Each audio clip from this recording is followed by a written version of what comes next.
"Hello, Beryl," Harry said through clenched teeth, as he slid the garish Hawaiian shirt onto the counter.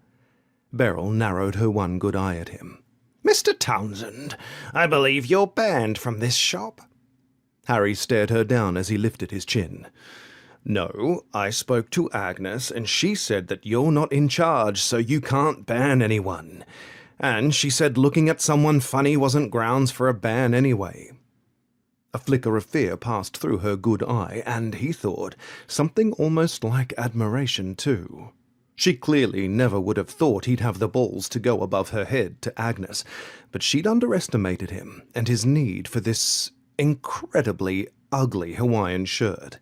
It was blue, with a typical background of islands and boats and palm trees and flowers, but what made it truly terrible was that, at one time, it had been someone's custom gag gift. Harry had no idea whose grinning face it was that had been printed all over the fabric, but the second he'd seen it hanging in the slightly grimy front window of the Newtown op shop, he'd known he had to have it. The guy on the shirt had a comb-over. It was perfect. Beryl's mouth pressed into a thin, wrinkled line as she tugged the shirt over and inspected the tag. $20, she announced. "It says 5. Beryl reached up and adjusted her not even close to flesh-coloured eye patch. She told people she'd recently had cataract surgery, but Harry suspected she was hiding an evil eye. The sort that would melt people's faces off if she looked at them.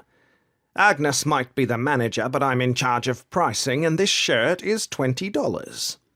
She picked up a pen from the jar beside the cash register and changed the price. "I need that shirt." Her sour mouth turned up in a grin. "And you can have it for $20. She tapped the handwritten sign taped to the side of the register. No arguing with staff. "That sign wasn't there last week." Beryl's grin widened. "I wrote it when I saw you at the door."